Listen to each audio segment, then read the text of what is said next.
ဒီဘက်မှာလဲဖိုးရိုက်ရခြင်းပဲ Lunos ကိုတော့သွေးတော့ short လိုက်ပြီ Flicker တောင်းလိုက်တာဗျာနော်မစိုးယူဆောင် Dragon Fall တတယ်လေးကိုတော့ carry တိုင်းနဲ့ပဲ review ရှင်းမှာတော့ join ရအောင်တော့ယူသွားခဲ့တဲ့နောက်မှာဗတ်တယ်ရောဆက်တော့မဖြစ်တော့ဘူးဗျ Oh my god နည်းနည်းလေးတော့နောက်ကြသွားတယ်ညီကိုတို့ sorry ပါဒီဘက်မှာနော် technical error လေးသွားတက်နေလို့နော်ဘာဖြစ် problem ပါရတာဆိုပေမဲ့လည်းတော်တယ်ပြန်ပေးလိုက်ရတဲ့အပိုင်းမှာတော့ပွဲလေးကတော့မြကျွန်တော်ဒီနှစ်သိန်းမြတယ်လို့တော့ခံစားရတယ်ပေါ့နော်နည်းနည်းလေးတင်းစုံကတာတယ်လို့တော့ခံစားရတယ်ဆိုပေမဲ့လည်း Lunas Spare ဘာတွေတော့အဲ့တော့တောင်းထားတယ်ပေါ့နော်ပေါ်မှာတော့ easy ပါပဲနော် Fia နဲ့ Harry လိန်နေကတော့ AI အကြောင်းလေးပဲသွားထားတယ်တော်တယ်အပီးလေးမှာတော့ပွဲငိမ့်ငယ်ပဲပြောရမှာရင်းHUK ဘာတွေမပေါ်ဘူးပေါ့နော်ချတော့ချတယ်ဗျကဲလန်ဆော့ဘာမှဂျန်ဂလေးဘာလေးစားအလေလန်ဖာစာဟယ်လိုမင်္ဂလာပါညီကိုအော်ဖလီကာနဲ့နော်အဲဆွိုက်ပြန်ထောက်ပေးတာနဲ့တော့စာပိုက်တော့ဖြစ်သွားရင်လည်းလန်စလော့အနေနဲ့တော့ဒီဘက်မှာ rubber လေးကိုကတ်တိုးလေးလာစားနေတာ retribution okay လန်စလော့ရအောင်တော့ယူသွားပေးတယ်ဆိုရင်အတက်ကတော့မလွတ်တော့ဘူးနှမျောစရာကြီးသူ rubber နဲ့ trade ရတာဆိုတော့မကန်ဘူးယူဆောင်နေလေးတော့နောက်ကျနေတယ်ကျွန်တော်ဒီဘက်မှာတော့ဆက်ချခြင်းနေသေးလားမိုင်းကိုသေးမိုင်းပိတ်ထားတာနေမုံတိုင်းစကားပြောလို့ရမင်းပြောငါမဟုတ်live stream ဟိုအဆင်ပြေမပြေလေးတစ်ချက်သိကြလို့ကွာငါသွားကြည့်နေတာလို့ Okay ကျွန်တော် fail လေးလည်းလုံးချရှိရလေးဟုတ်ပုံကြည့်ပြမင်းနည်းသာပြောထားပြီကောင်းအဲ့ Okay ကဲတော့ပေါ်လမ်းမှာတော့ by 1နေချနေထားမှာကန်နီတက်လာခဲ့ရင်းနဲ့ပဲအောင်းနေနဲ့တော့အသာကြီးလေးတော့ပြန်တော့ပတ်ထားတယ်ပေါ့နော်ဒါဖာစာပြောင်းနေတာတော့နည်းနည်းလေးတော့ရိမ့်မိတဲ့အနေထား join နဲ့ယူဆောင်အောက်လမ်းမပေါင်းပြီးတော့လက်ပူကို white ချင်နေတာနော်လိန်ဖြတ်ရှင်းနေတဲ့ယူဆောင်မတိမသားလေးတော့ဘိတ်နေခဲ့တယ်ဆိုပေမဲ့လည်းလက်ပူအနေနဲ့တော့ထွက်ချတာပါညာမရှိတဲ့အနေထားမှာတော့မကန်းတော့ဘူးတတယ်လောက်မှပဲထွက်ချမယ့်အနေထားပါနော်တတယ်စကန်တတယ်ဒီဘက်မှာ rubber ပါညာစောင်းမလား blue ဘက်လေးတော့ join ရင်စားပေးနေနေပဲ Harry ကိုးလိန်နာတွေပါလာ join လို့ရတဲ့အနေထားမှာတော့ယူဆောင်ရောက်နေပြီနော်ဟိုဘက်မှာကန်နီသွားပြီ bro ယူဖာစာတော်တော်ကြီး position အောက်နေအနေထားမှာတော့ယူဆောင် Dragon Fall ဟိုဘက်မှာတော့ Fia ပြေးတော့ခုတ်ပေးထားနေပဲ Bright နေနဲ့တော့အိုးနော် AOG လေးနဲ့တော့လွတ်သွားခဲ့တယ်ဆိုပေမဲ့တတယ်လေးကိုတော့ကျွန်တော်တရုတ်သင်းပိုင်ဆိုင်သွားဘူးလို့ရှိတယ်ဗျာတရုတ်သင်းကမရဘူး bro မခေဘူးနော်မွန်ဂိုတွေကောင်းတယ်ဆိုပေမဲ့တရုတ်သင်းကမခေဘူးဆိုတော့ဖိလစ်ပင်း2ယောက်နဲ့နော်ဂျန်ဂလာနဲ့ဂိုးလင်းကဖိလစ်ပင်းနေဆိုတော့ short တွက်လို့တော့မရဘူးဗျာဖြစ်သွားတော့ဘူးကျွန်တော်ရှိမှရက်သွားပြီဩရညီကိုတို့ဟို comment လေး live stream ကြည့်နေညီကိုတွေအဆင်ပြေမပြေလေးတစ်ချက်တော့မှန်ပေးပါအောင်ဗျာနော်ကျွန်တော်တို့ပထမ live stream အစောကြီးစားတာကျွန်တော် schedule လိုက်နေဒါပေမဲ့ goal line ကိုနှိပ်တဲ့က server connect မဖြစ်ဘူးဒီ YouTube ကအဲ့ server အဲ့ connect မဖြစ်တဲ့ကိစ္စခုတိတိ error ရှိနေတော့ပေါ့နော်ဆိုတော့အဲ့ကြောင့်မလို့တော့နည်းနည်းလေးတော့နောက်ကျသွားတယ်နော်ဆိုတော့အားလုံးပဲတောင်းပန်ပါတယ်နော်အဲ့တော့လေမဟုတ်ကျွန်တော်နာရုကီတို့ဘာလို့မြင်လားမသိကျွန်တော်3နာရီ schedule လေးနဲ့ကျွန်တော်လွှင့်ထားတာဒါပေမဲ့ခုမှ10မိနစ်လောက်နောက်ကျသွားတယ်ပေါ့နော်ဆိုတော့အားလုံးပဲအဲ့တော့လည်းနားလည်ပေးကြပါလို့ပြောချင်ပါတယ်ခင်ဗျာနော်ဒီမှာကျွန်တော် YouTube server connect မဖြစ်တဲ့ကိစ္စတော်တော်ဆိုးနေတာညီကိုတို့အဲ့လိုမျိုးကြောင့်ပါနော်အားလုံးပဲတောင်းပန်ပါတယ်ခင်ဗျာတောင်းပန်ပါတယ်နော်ညီကိုတို့ okay ပြေးတယ်နော်ပြေးတယ်ဆိုရင်ပြေးလို့မှန်သွားပြီပါကျေးဇူးများကြီးတင်ပါတယ်ကဲပွဲလေးကတော့စပြီဆိုတော့ဒီနှစ်သိန်းနဲ့သသိန်းနဲ့ကျွန်တော်တို့ YG နဲ့တွေ့ရဖို့များတယ်ပေါ့နော်ကျွန်တော်ပွဲလေးကိုပြန်ပြီးတော့ focus ရမယ်ဆိုရင်တော့ဒီနေထားတော့အရင်ကြီးတော့တိတ်မကွာတော့ဘူးလို့ပြောလို့ရတယ်ပေါ့နော် GZG နဲ့တင်းစုံနော်ကျွန်တော်တရုတ်သင်းနဲ့ဒီဘက်ကကျွန်တော်တို့မွန်ဂိုသင်းနှစ်သိန်းလုံးကလည်းနည်းနည်းလေး strong တဲ့ထဲမှာပါတယ်နော်ကျွန်တော်မနက်ခင်းတော့ TikTok တစ်ပုတ်ဗီဒီယိုတစ်ခုမှဆိုရင်လည်းကျွန်တော်တော်တော်များများဒီ wine ကသင်းတွေ YG နဲ့ပို့ပြီးတော့တွေ့ကြကြတယ်ဘာလို့ဆို Onit ကခတ်လို့တယ်ဗလား YG နဲ့ဆိုတော့သူတို့99နဲ့ထင်လို့တယ်အဲ့လိုမျိုးပြောတယ်ဗလားโอเคတော့ကြည့်ရမယ်ဒီနှစ်သိန်းနဲ့သင်းနဲ့ကျွန်တော် YG နဲ့တွေ့ရမှာဆိုတော့လေနော်ဒီပွဲတော့လက်လွတ်မခံသေးနဲ့မထဲမှာပါတယ်နော်ဘာတရုတ်သင်းကလည်းဖိလစ်ပင်းတွေအားထိထားတာနဲ့နော်တင်းစုံကလည်းမွန်ဂိုတွေဟိုမှနော်သူဂျန်ဂလာတော်တော်ကြီးအားသာချက်ရှိနေတာဆိုတော့လေဘယ်အတင်းတက်လာတော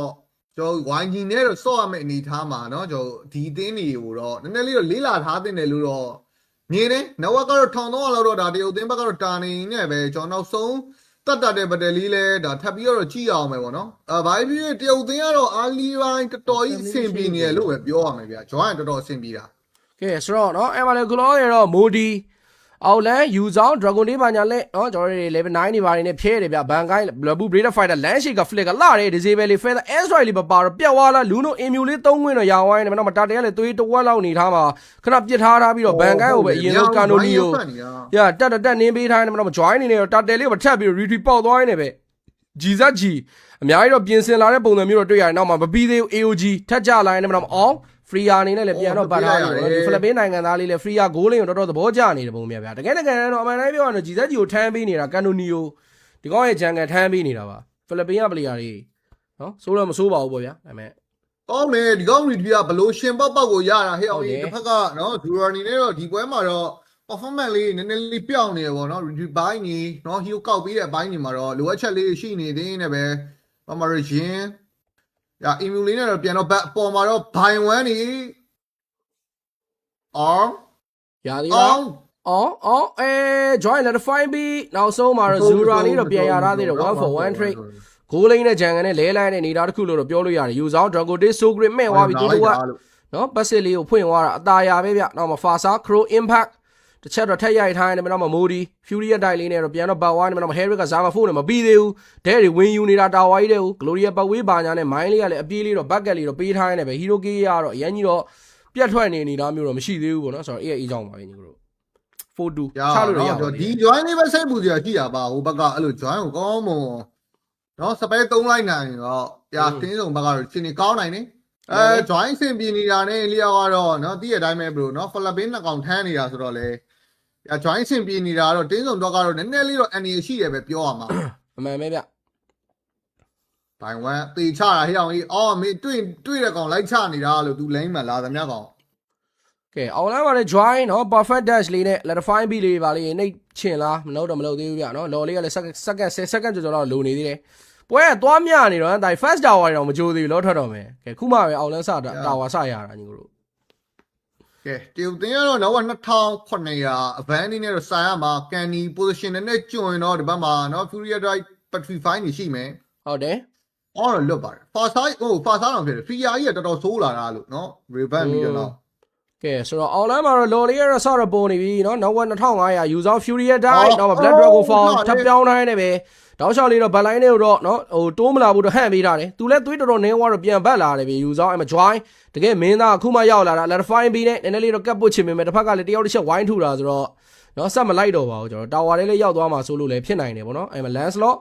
မိုဒီလေးတော့ဝင်ပိုင်းနေနေတာအောင်းနေနေတော့မရှိရနေတော့တောက်လျှောက်သွေးပြေနေထိုင်ခုတ်နေတယ်ညာတက်လာသမျှအကုန်ခုတ်ပေးနေနေပဲလောတော်ဖို့နိုင်နေတော့တစ်ဖက်ကအိန္ဒိယနေတဲ့ timing လူရာလေးနည်းနည်းလေးတွေးနေနေတာဆိုတော့လော pressure စပေးပြီဗျကဲ free လေးနဲ့တော့ဒီဘက်မှာလော်လေးတော့စဖို့နေတာမျိုးတော့တွေ့ရတယ်နောက်မှလည်း Luno Dash Side နဲ့ Ban ကိုင်းတော့မောင်းထုတ်နောက်မှ Brader Fighter ပြန်သုံး Luno ကလည်း Emu လေးတော့ပြန်တော့ပေးထားနေတယ်ပဲ AOG ကြလာတဲ့အနေအထားတစ်ခုမှာတော့ Bright အကောင်းဆုံးမာပေးအောင်မလားဒီဘက်မှာလော်လေးကတော့တယောက်တည်းပဲပေါ့တာဆိုတော့ AC လေးပဲကန်တိုလီယိုရသွားသေးတယ်ဒါပေမဲ့မပြီးသေးတာ Harry က Zaman Phone နဲ့လာထူသွားနေတော့ join လော်လေးတော့ရအောင်ယူပေးခဲ့ပြီမဲ့အသက်ကတော့ပေးဆက်ထားရတယ်ဗျာတော့မပြီးသေးဘူးအောက်လမ်းမှာထပ်ပြီးတော့ပဲခိုင်းဝင်တိုက်ချင်နေတော့မဲ့ Bright ကိုရရှိကနေတော့ပြေးတိုးခိုင်းတာတယ်နောက်မှလည်းဇင်းရင်မိုင်းနှကောင်သားအဆင်ပြေရလားအဆင်တော့ပြေပါတယ်အဲ့မှာ Fasa Feather S right နဲ့ထပ်ချုပ်ထားတယ်မဲ့ Luno Immune သုံးပြီးတော့ဘတ်သွားရင်းနဲ့တော့ဘန်ကိုင်း Brader Fighter ထပ်ဝင်လာနေတာတော့ရင်းကိုမထက်ရလိုက်ပွဲအနေနဲ့တော့မိုင်းမှာထက်ကျသွားရင်းနဲ့ဒီလိုကေ3កောင်းလောနေတော့လဲထားရတယ်ဗျာနော်အောင်လန်းကျွန်တော်တို့ first tower တွေပါပြန်ယူပြီးတော့လောတွေတော့ဖြတ်ရှင်းလို့ရတယ်ကဲနော်လောမှာဖြတ်ရှင်း first tower တွေပါချိုးလဲမှာတော့ mid tower လေးတော့တဲတိုင်ပြန်လာကာဖို့တော့ရှိနေနေပဲနော်တရားဥဘလို့ခေါချောင်းပိတ်ပြီးရိုက်သွားတာလောတော့ပေးလိုက်ရတယ်ဆိုပေမဲ့နော် Hiroki တော်တော်များများပြင်ရလိုက်တယ်ဒီဘက်က Harry ကလည်းတီးတသာ damage ထွက်လာတဲ့နောက်မှာတော့ tin zone နော် first lot ပေးလိုက်ရတယ်ဆိုပေမဲ့နော်ဟိုသားတွေ network တွေလည်းပြင်ရလိုက်တယ်လို့နော်ဟိုသားလည်းပြန်ဖြစ်သွားတယ်ဗျာနော်ပွဲကိုလည်းနည်းနည်းလေးပြန်ဖဲအဲ့ Harry ဖတ်လာရင်တော့နည်းနည်းပြဿနာရှိတယ်နော်အဲ့ join နေပါတွေတော့တိတ်ကြောက်မှာမဟုတ်ဘူးဒီ Harry က Zaman Phone နဲ့ဆိုရင် okay ကဲပေါ်လမ်းမှာတော့ first tower လေးတစ်လုံးချိုးဖို့တော့ရှိရဆိုပေမဲ့လက်ပူကာထားတာဘာညာနေကတော့ခဏလေးတော့စိတ်လျှော့ထားရတယ်ဗျမှန်နေနော်နောက်ကတော့တင်းစုံပဲပြင်ရသွားပြီ Harry က Holy Crystal ပါလာတော့မယ်ဗျာနော်ကိုင်လေးပဲအာကိုရမှာYouTube server တော့မှပဲပြန်ပြင်ပြီးွားရလားမသိဘူးဗလန်သေးလားဒီနေ့Telegram လူတွေတော့မခေါ်သေးဘူးဒီပွဲပြီးမှတော့ခေါ်တော့မယ်ဗျာနော်ကဲဆိုတော့နော်ကျွန်တော်တို့ခုလောတယ်တော့ဒါအခြေအနေကတော့အပေါ်လမ်းမှာလဲဒါလော်လေးကနောက်တစ်ထပ်ဆောက်အောင်ပါနော် first law နဲ့ကတော့ဒီနေ့တင်အဖြေပုံမှာမဟုတ်ဘူးနော်ဒီနေ့တင်အဖြေပုံမှာမဟုတ်သားရတော့နိုင်မယ်နှစ်တင်မျှတယ်ဒီနှစ်တင်ကနော်နိုင်တဲ့တင်ကလည်း M7 ဝင်ခွင့်ရမှာဆိုတော့နော်ရေကုန်ရေကန်းတော့ကျွေးနေရတယ် okay ကဲဒီဘက်မှာတော့ mid tower တွေဘာတွေနော်ကာဘူးတွေတော့ရှိနေသေးလားအောင်းနေနဲ့တော့အပေါ်မှာ space ပြည့်ယူတိုင်းနဲ့ပဲ tower လေးတစ်လုံးကတော့ creep ချိုးတော်နေတော့ရာဝဖို့တော့ရှိတယ်ဗောနော် second tower တွေဘာတွေထပ်ကြည့်အောင်မလားဘန်ကိုင်းအပေါ်လန်းသွားကာဘူးတော့ရှိပါတယ်ကျန်တဲ့3ယောက်နော်4ယောက်ကလည်းအလဲမှာဆိုတော့အပေါ်မှာချိုးပြီးလို့အောင်းကတော့နောက်ထပ်လုံးတစ်လုံးနဲ့တော့မှပဲအမှန်တမ်းပြောရင်တော့ဒီနှစ်သင်းကအဖြေတဲတဲကွဲကွဲပေါ်နိုင်တဲ့အနေအထားမျိုးမရှိသေးဘူးဗျာသိလားကြည့်ရသလောက်ကဆိုတော့ဒီဘက်က bright တို့ဘာတော့လဲတော့နေတော့ AC ပဲဗောနော်ကျွန်တော်တို့လိမ့်လေးပါလေးပြန်ပြီးတော့လေလန်းမှာထိန်းနေတာနော် first tower တွေဘာတွေကလည်းသွေးတွေကကိုယ်နေနေကြပြီဆိုတော့ဒီ tower လေးတော့အရင်ဆုံးယူမှရမယ်ဗျာနေဦးနော်ယူဆောင်ဖောင်နေရောနော် Gloria ပတ်ဝေးရောခင်းတော့ခင်းလိုက်ပြီအဲ့ဒါတော့တင်းစုံတော့ကတော့အခွင့်အရေးပဲနော်ဒီဘက်မှာလောကလည်းမကြခင်ထွက်လာတော့မှဆိုတော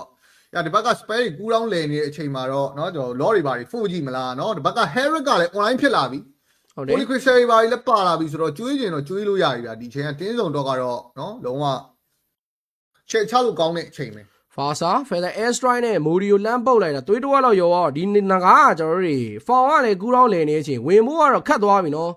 4ယောက်5ယောက်ပုံစံမျိုးတော့ဖြစ်နေတယ်ဗျာအဲ့မလေးလူနိုအင်မြူထပ်ပြထားတယ်မတော့ Harry Zamafor နဲ့အကုန်လုံးမောင်းထုတ်ထားတယ်မတော့အောင်ရသလောက်လေးတော့ပြန်တော့ခုတ်ပေးနေပဲဒါပေမဲ့ကတော့မလုံလောက်ခဲ့ Harry ကတော့ပို့ပြီးတော့အင်းလိုကောင်းတယ်ဗောနော်ဒါပေမဲ့ပြီးလို့ကောင်းတယ်ရင်းတစ်ကောင်ကြာသွားပြီဆိုတော့လေလော်တွေပါပေးရဖို့တော့များတယ်ဆိုပေမဲ့ကာနိုလီယိုနေနဲ့ဒီလော်တော့လက်မလျှော့ကျင်နေတဲ့ပုံပဲဗျာဒါပေမဲ့နောက်ဆုံးမှာတော့သူသဘောပေါက်သွားပါပြီ4ယောက်5ယောက်နဲ့လည်းဝင်လို့ကမရနော်ယူဆောင်လည်းသွေးတားနေနေတာဆိုတော့လော်လေးကိုတော့ give up လုပ်လိုက်တဲ့ပုံစံမျိုးလေးပဲပြထားရတယ်မတော့တင်းစုံတော့နော်ကျွန်တော် second lot တလော့ပြန်ပေးထားတယ်တင်းစုံနေနဲ့ရရှိတဲ့ loan တွေကတော့ second tower တွေ mega တွေတော့ထပ်ပြီးတော့ pressure ပေးပါဦးမယ်မှန်မယ်เนาะဒီဘက်မှာတော့ကြည့်ရတဲ့အတိုင်းပဲကျွန်တော် lawyer ဝါနေအများတော့ mega tower တွေတော့ pressure စပေးလာဖို့ရှိတယ် Harry Yang online ဖြစ်နေတော့เนาะအောင်းနေနဲ့တော့ခုတ်ခွင့်မရဘူးသူဟိုးသားလောက်တော့လိုဦးမယ်စီးရဘက်ဘာညာလောက်တော့လိုဦးမယ်ဗျာเนาะဒီဘက်က join ကိုလေမောင်းထုတ်ပေးရတာဘာညာနဲ့ကတော့တင်းစုံဟောကန်နီကိုမရတာဖြစ်နေတာသိလားအဲ့ကန်နီစပဲကောင်းကောင်းသုံးဝင်ရနေတာကတရုတ်သင်းတို့အဓိကပြဿနာဖြစ်နေတာအမှန်ပဲဆိုတော့ဒီလောနဲ့တော့ဗလဲမဲကားတွေဘာတွေယူလို့ရတော့လားဖြစ်နိုင်တယ်တင်းစော်ဒီချက် online ဖြစ်နေပြီเนาะဗာ Harry တွေဘာတွေနဲ့ Okay ကဲလောတော့အပေါ်မှာ join ဖြေတော့ရှင်းတိုင်းနဲ့ပဲ Mega Tower တွေကတော့နည်းနည်းလေးလန်းလာမလားလဲမှာတော့ second tower လေးတစ်လုံး Harry ရိုက်ချိုးပေးနေရင်းနဲ့ပဲကျန်နေတဲ့ Law Minion လေးနဲ့ပဲ Mega လေးတက် try ညီမလားFasa Feather Air Strike အမလေးတစ်ဖက်မှာ Black Dragon Fall ပြန်ပေးပြီးတော့ကာထိုင်းမှာတော့မလဲကျွန်တော်တို့ Referral Light တွေပိုင်းနေပြီးတော့ Bright အကောင်းမွန်ဆုံးတော့အသင်းကိုတော့ support ပေးထားတယ်အောက်လမ်းမှာလည်း Moody လိမ့်နေပါလေသွား shine ပေးနောက်မှာ Lancelot ဝင်စီးတာအန်နီယမြောင်းသွားပြီ Zura ဒီဈေးပဲဝင်သွားနေပဲเนาะကျွန်တော်တို့ဘတ်တဲဟိုက4ယောက်ကြားထဲမှာတက်နိုင်ကြီးရက်နေတာညီကိုတို့ကြီးခေါင်းခေါက်လိုက်တာမိုင်းကောင်းရတယ်เนาะ Emery တို့ကတကောင်စရထားနေပဲကျွန်တော်တို့မှလည်း Fasa Feather Air Strike counter attack ပြန်တော့လှုပ်ထားနေမှာ Harry Zamafor နဲ့တောက်လျှောက်လေးလိုက်ထွေးနေတော့ကမှရင်းကိုဖက်လစ်ကာနဲ့မခုတ်အေးမီတိုင်းတော့မခိုင် Killing Speed ဆိုပြီးတော့ Harry သူတော်တော်များသွားပြီဆိုတော့သဘောပေါက်သွားတယ်ဆိုရင်မှာ Free Eye လက်ချက်နဲ့ shut down ကြီးပြန်တော့ပေးထားနေမှာတော့မှလည်း ban ကိုင်းပြန်တော့ဘတ်သွားပြီBright တို့ Canny တို့လည်းเนาะကျွန်တော်တို့3កောင်လေးပဲကျန်တော့တာဆိုတော့နည်းနည်းလေးတော့ 4 back ဖို့လမ်းတွေကိုပဲရွေးထားတယ်ဗျ။အော် Lancelot စတဲ့ဇလန်းတွေဆိုမှ4ယောက်နဲ့ပြန်ခံချသွားတယ်ကျရင်းလေးတော့ပြန်ရလိုက်တယ်။ဒါခိုင်ကြီးပြန်ပြီးလိုက်တာတော့ပြုံပြီးတိုးလာတာဆိုတော့เนาะဖာစာအတွက်အကြိုက်ဖြစ်သွားရင်းနဲ့ပဲ။ကိုင်လေးတော့ချက်တောင်းကြီးပြန်ပြီးလိုက်ရတယ်ဆိုပေမဲ့စိုးတာတော့မစိုးပါဘူးသူတို့ Mega Tower တွေအတော်အသင်းတော့သွေးလျှော့ထားလိုက်နိုင်တယ်။ Mega Tower တော့ရခဲ့ရင်းမရှိဘဲနဲ့ကျွန်တော်နောက်ထပ်တက်လော့လေးကိုတော့ထက်ကြည့်ရဖို့တွေတော့ဖြစ်လာခဲ့ပြီဗျเนาะဘာဖြစ်တက်လော့လေးကတော့နှစ်သိန်းလုံးတော့ရေးပါလာရင်းနဲ့ပဲเนาะဘာတင်းလုံးဘက်ကရသွားရင်တော့မဲကအနည်းဆုံး2လမ်းလောက်တော့စရပြီဗျဒီလောကโอเคကဲဆိုတော့နောက်တော့လောတော့ပေါ့ဗျเนาะနောက်တော့လောတော့ပဲထပ်ဆောင်ဟိုဟိုက်လာပြီညီလေးတို့ညီကိုတို့အဆင်ပြေเนาะညီကိုတို့က comment လေးเนาะကျွန်တော်မှတ်ပြီးပါဆိုတော့အခု comment လေးလည်းတစ်ချက်ကြည့်နေပါတယ် bro အဲ့လိုအဆင်ပြေမပြေပေါ့ဗျကျွန်တော်နည်းနည်းကြောက်နေဒီအပိုင်း YouTube error တွေအများများတော့ဟယ်လိုလပူက brute force ကြီးသွားပလိုက်တာနော်ဟိုဘက်ကမေးတွေနဲ့ဟိုဒီကောင်ဟိုးစားလောက်သွားရမှာကွင်းဆွဲလောက်သွားရမှာနော် item မေးတွေတော့နည်းနည်းလေးစကားပြောဟုတ်ကဲ့ကဲ Zurani နဲ့ဒီဘက်မှာMalefic raw လေးတစ်ချောင်းမှာထပ်တော့ပါလာပြီပေါ့နော် Lancelot damage ကလည်း short တော့မတွက်သေးချင်ဘူးလို့နော်ဒီကောင်တော်တော်ထွက်မှာ damage ကကဲတက်လော့လေးတော့ထပ်ကြည့်ရမယ် position ပါညာယူလာတာမျိုးတော့မရှိသေးဘူးတရုတ်တင်းအခုမှပြေးတော့တိုးလာတာလောတော့ full တော့စဉ်းစားနေတယ်ဆိုပေမဲ့အရင်ချမှတော့ရမယ်ဗျကဲဆိုတော့မှာတော့ခုလောရောဘတ်တယ်လေးတစ်ခုအရင်တော့ဆိုင်နေနေတာတခုမှ Lancelot execution ကြောင့်အော်တွေ့တော်လေးနေဝိုင်းနဲ့ပြန်တော့ဘတ်ထားတယ် Lancelot စင်းနေတော့မဲ့3 throw ပိုင်းဘတ်လိုင်းနဲ့ဝင်ရိုက် Zura ပြီးရင်လည်းအသားလေးပြန်ဘတ်ဝိုင်းနဲ့နောက်ဆုံးမှာတော့ခိုင် ဇူရာစားခဲ့တဲ့ဇလန်လေးတော့အလှပသုံးတော့အဆုံးသက်ပေးနေနေပဲနောက်အောင်းတကောင်မထက်ပြီးတော့ပဲဇူရာရရှိထားသေးတယ်ကာနိုနီယို join let fine ပြီးနဲ့ကတ်နင်းနေပေမဲ့ကန်နီတကွက်ပြဝိုင်းနေတာတခုမှယူသွားပြီနောက်မှ Lancelot နဲ့ by 1သွားတွေ့နေတယ် Lancelot Queen Swing ဖက်လေးပါပေါ်ဝိုင်းနေပဲဒါလေးတော့ပြန်ပတ်ထားတယ်ဗောနော်တွေးလျှော်ပြီးသွားတာ Lancelot တွေးလျှော်ပေးပြီးတော့ဟွာ Harry ကထုယုံပဲဗလားကောက်ယုံပဲတက်ချင်တာသူတို့တက်ချင်တာဒါပေမဲ့လွယ်တော့မလွယ်ဘူးနော်မေဂါလေးပဲယူကန်နိုနီယိုလမ်းရှိကဖလစ်ကဒီဇေးပဲမိဝိုင်းနေပဲဘန်ကိုင်းတော်တော်လေးတော့เนาะကျွန်တော်တို့တက်ရက်တဲ့ဒီဇေးပဲတစ်ခုတော့ချပြသွားနေပဲဂျန်ဂလာကိုတော့အဆုံးသတ်ထားတယ်အဲ့မှာတော့ကျွန်တော်တို့နောက်ဆက်တွဲအနေနဲ့တင်းစုံတတိယမြောက်လို့ဘာထပ်မှန်ပြီးတော့သိမ့်ပိုက်ပါဦးမယ်ကဲเนาะဘကဇလန်တွေကတော့မတက်ဆိုင်လို့မရတော့နေထားပါအဲ့ Harry ကြီးကိုစပဲပေးသုံးနေတာတွေเนาะဒီဘကကန်ဒီကိုစပဲပေးသုံးတာတွေကတော့ရာစီအိုတင်းအတွက်ကတော့ဥစ္စာဖြစ်လာနေနေပဲเนาะချတော့တော်တော်ခက်လာပြီဟုတ်ပါနော်ဒီရရှိလာတဲ့လော်လေးနဲ့တော့မေဂါ3လမ်းပြင်တခါတည်းတန်းအပ်နိုင်မလားနော်ဘာဖြစ် bus of fight ဆော့ရမှာဆိုတော့လေနော်တပွဲကလည်းတပွဲရေးတော့ပါတယ်ဗျယူဆောင် position ကောင်းတယ်ဗတ်မာလားလုံချပြီလို့တိုင်ဟိုမှာချနေပြီတိုင် replay ပြန်ပြနေတယ်ဟိုဘက်မှာချကုန်ပြီဖာစားပြတ်သွားပြီဗလဲဟိုမှာ webcam သေးလေးထဲမှာဖာစားပြောက်သွားပြီနောက်မှ AOG သုံးထားတယ်လက်ဘူး Brader Fighter သုံးထားတယ်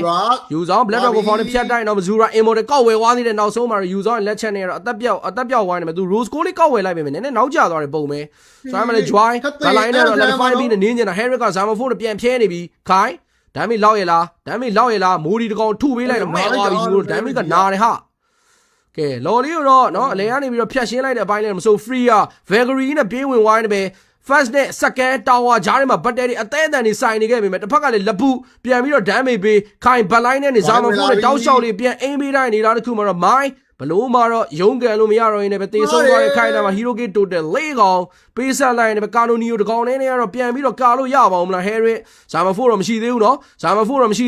join let find ပြီးနောက်ဆုံးမခိုင်တန်းပြောက်ဝိုင်းမတော့ကာနိုနီယိုအကောင်းမွန်ဆုံးတော့အသင်းကိုတော့ထဲပြီးနေလို့ပဲဒါပေမဲ့လိန်နေရပေါ်လန်းနဲ့အောက်လန်းမှာလည်း mega pressure တွေရှိနေတယ်ပဲ create ချိုးသွားတဲ့နေတာတခုမှာ mega 3လမ်းလုံးတော့ပေးထားပြီး GZG တရုတ်တင်း PR တွေတောက်လျှောက် PR တွေနဲ့ကစားနေရတာဗလဲဖာစာခရိုချုပ်ထားတယ်ကာနိုနီယိုတယောက်တည်းနဲ့ဒဖန်ဖို့လုံလောက်ရလားခရီယိုလေးကြံနေသေးတယ်တစ်ဖက်မှာဘန်ကိုင်းမနိုင်ဘူးတရုံကြီးပြေးချိုးနေတယ်တရုံကြီးကိုပြေးချိုးနေတယ်ခရီတော့အကောင်းဆုံးရှင်းသွားပြီမဲ့ကာနိုနီယိုအပိုင်းခံလိုက်နေတာတခုမှာပြောင်းသွားတယ်နောက်မှလူးနိုးနဲ့ယူဆောင်ပြန်ထွက်လာတဲ့ response တိုင်းလေးတော့အချိန်ဆွဲဆန်ပေးခဲ့တယ်နောက်မှ free ထပ်ဝင်လာတယ် Vagary နဲ့ခုတ်ချက်တွေကြားမှာ bright ကောင်ထက်ကြဝိုင်းနေပဲအကောင်းဆုံးကမ်ဘတ်တခုတော့ပြန်လည်ပြီးတော့ပြသသွားမလား GZG hold the line they are stay hold the line guys အကောင်းမွန်ဆုံးထိန်းထားတော့မယ်ညီတို့တစ်ဖက်နေတော့မယ်နေကိုမပြီးသေးဘူးပွဲကဟာကမ်းမတ်ပြီလားဗလဲ Harry တော့ပြန်ထွက်ပြီကာလို့တော့ရတော့သေးတယ်ကမ်းမတ်ပြီလားကမ်းမတ်ပြီလား2ယောက်ကြီးနော်2ယောက်4ယောက်ကြီးအဲ့ Harry ကကာနိုင်မလားကမ်းမတ်ပြီလားတော့ဖောင်မရှိဘူး Gloria ပတ်ဝေးပြန်ရပြီကမ်းမတ်ပြီလားကမ်းမတ်ပြီလားကာမရမှာမေးစရာလေးတော့ရှိတယ်ဗျာနော်အဲ့မှာကလောတော့ Harry နဲ့မရတော့ respect တော့ပေးတာမဟုတ်လက်ပူးနဲ့ဟွာနဲ့လက်ပူးနဲ့ဟွာ Oh my god ဟဲ့အောင်ကြီးပွဲကသွားကောင်းနေဂိမ်းဝမ်းပဲရှိသေးတယ်လို့ဒါနော်လက်ပူးနဲ့ Harry ကတော့နော်လက်ပူးနဲ့ Harry ကတော့ respect လေးပေးမှရမယ်လားဒါကြီးနော်လက်ပူးနဲ့ Harry ကတော့ respect ပေးမှရမယ်နော်ဒီမှာ Harry ကလည်းဟို join လောက်နဲ့မှပဲတက်လို့ရမှာလို့အဲ Harry ကမရဘူးဒီတိုင်းဆိုဒါမှမရှိဘူးအမှန်ပဲနော်လက်ပူးနဲ့ Harry ကလည်း respect ပေးမှရမယ်ချက်ကဲ mega 3လမ်း pressure ကြီးနဲ့နော်တရုတ်သင်းလာယူဖို့ကတော့လွယ်ပါမလားနော်မေကုန်းတွေကတော့မေးနေရင်းနဲ့ပဲဘလက်ဝင်းလေးပါထပ်တော့ထည့်ထားတယ်ဖက်နှက်တွေမစီးတော့ဘူးလို့ Harry ကမှန်မယ်ကဲလိန်တွေပါရှင်းဒေါ်တွေပါ pressure စပေးတော့မလားနော် mega 3လမ်းရတာဆိုတော့တင်းတော်ကစိတ်ရှည်မှတော့ရမယ်ဗျလော်လေးကိုတော့နော်အတွင်းထုံလေးပဲခဏပြန်တော့လှုပ်ထားရတယ်မတော့ bright ဒါလေးပဲပြန်ပတ်ဝိုင်းမတော့မမိုင်းချိန်လေးတော့ကြည်ထားတော့မယ်တော့မရင်းတော့ပါလေ AC ပဲပေါ့နော်ကလောတယ်ဒီကတော့ကဲကျွမ်းတော့အောက်လန်သွားရှင်းအောင်ပါနော်ဖီယာအပေါ်မှာသွားပြရင်တော့လောကတော့4လောက်တယ်ဆိုပေမဲ့အခုချိန်ကြီးကတော့ဟိုးထားတော့မယ်ဖာစာ feather air strike လေးပေးထားတယ်မတော့မိုင်းခေါင်းပြန်ခောက် gloria ပတ်ဝင်းနဲ့ counter attack ပြန်လုပ်တဲ့နေတာတခုမှယူဆောင် black dragon form လေးဒီတိုင်းလေးပဲပြီးသွားမလားရှင်ဘေးနာနေတော့လူနို့နည်းနည်းတော့ကန့်ညော်ထားပြီမဲ့သူမဝင်ရဲကိုမဝင်ရဲတွေဖြစ်နေတာအဲ့မှာလမ်းရှိက2 man ဒါပေမဲ့ယူဆောင် fury attack ကပိုလာတယ်ဘတ်လိုင်းနဲ့မှာ dragon တွေဟောအဲ့မှာ၄ကောင် freer vagary 3ပြီးတော့ဝင်ခုတ်နေတယ်အဲ့မှာတော့မကန်နီနင်းခံလိုက်တယ်မှာတော့ပါဆယ်နေနဲ့ခိုင် joy ကောနှစ်ကောင်လုံးရလိုက်တာ Harry ကို Fasao Double K ပဲယူပေးသွားတယ်မနော်မလူးတို့ Dust Sign နဲ့ Bang Guy ကောင်မှာဆုံးသက်ထားတယ်ဘုံမှာ Lancelot နေနဲ့တန်အံ့မို့တော့ကြိုးစားနေခဲ့ပြီမလဲ Zura တန်အံ့လို့ရပါမလားမလုံလောက်ခဲ့ဘူးငါးကောင်လုံးမှာထင်း White Out ပါဖြစ်သွားရင်းနဲ့ပဲအလဲကနေပြီးတော့ one way pushing free ရနဲ့ရင်တန်းအံ့ပြီတကယ်ကောင်းတဲ့ဂျီဇက်ကြီးမဲက3လမ်းကမ်းဘက်ကိုအကောင်းမွန်ဆုံးပြသသွားရင်းနဲ့ပဲ game number 1ကိုတော့အနိုင်ရရှိသွားခဲ့ပြီပဲဖြစ်ပါတယ်ကြီးဂျီဇက်ကြီးဟာတရုတ်သိန်းကောင်းနေဟာ အော်ဒီကောင်ဒီဘလိုင်းနဲ့ဝင်တိုက်တာတော်တော်ကောင်းသွားတာကိုသိ ဟောဘလိုင်းနဲ့ကိုနော် join ဖာဆောင်